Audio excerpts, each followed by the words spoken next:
Assalamu alaikum. Good evening. How are you doing, ladies and gentlemen? I hope you guys doing great.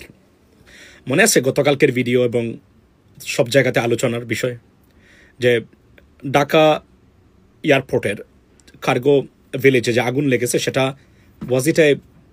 was it an act of arsonist or a pure accident? We ruled out as an accident. আমরা বলেছিলাম যে এটা accident হওয়ার সম্ভাবনা খুবই কম, কেননা আমাদের political circumstances বা যা চলছে এই মুহূর্তে তার ভিত্তিতে আমরা নির্দ্বিধায় বলতে পারি, এবং আগুনের যে ধরন, এই ধরন যদি বিশ্লেষণ করি নির্দ্বিধায় আমরা এটা বলতে পারি এটা একটা দুর্ঘটনা নয়, এটা একটা পরিকল্পিত আগুনের অগ্নিকাণ্ড। ঠিক সেই ঘটনাটাই আপনার সেখানে কনফার্ম করেছে আজকে। আপনি দেখেন আমার কাছে সমকাল পত্রিকার রিপোর্টটা দেখেন, কার্গো ভিলেজের আগুন পরিকল্পিত, কাস্টমস এজেন্টস অ্যাসোসিয়েশন, অর্থাৎ তারা বলছেন এটা পরিকল্পিত আগুন এবং it has to B well planned, because আপনি যদি দেখেন সব কিছু। এবং গতকালকে সবচেয়ে বড় যে বিষয়টা এখানে উঠেছে, কি কারণে আগুন লাগতে পারে, অনেকগুলো বিষয় আছে। আপনি দেখেন বাংলাদেশের রাজনীতি, আর্মি অফিসারদের বিরুদ্ধে আন্তর্জাতিক অপরাধ ট্রাইব্যুনালের বিচারিক প্রক্রিয়া, শেখ হাসিনা যেটা চায় না।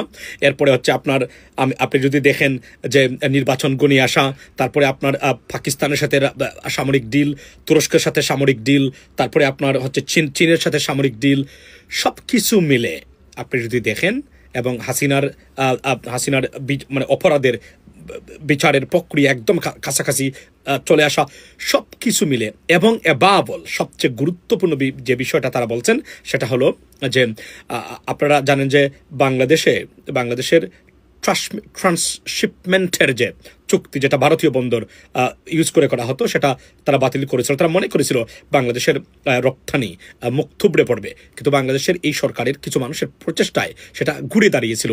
সেটা ঘুরে দাঁড়ানোর প্রক্রিয়া হয়েছিল যে জায়গাতে সেই কার্গো ভিলেজে আগুন লাগানো হয়েছে, অর্থাৎ এটাকে বানচাল করা। সবচেয়ে বড়ভাবে এই বিষয়টাকে দেখছেন।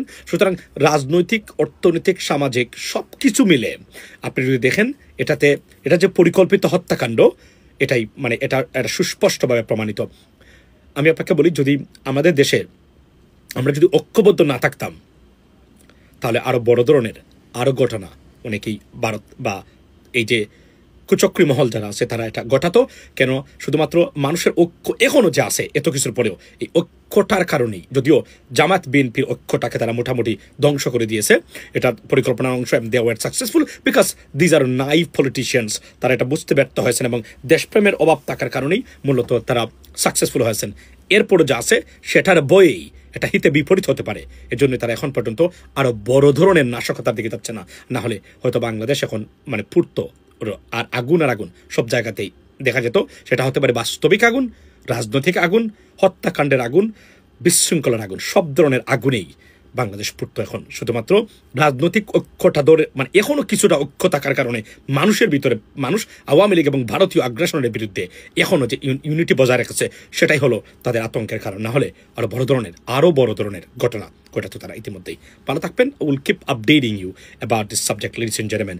Have a nice day. আসসালামু আলাইকুম।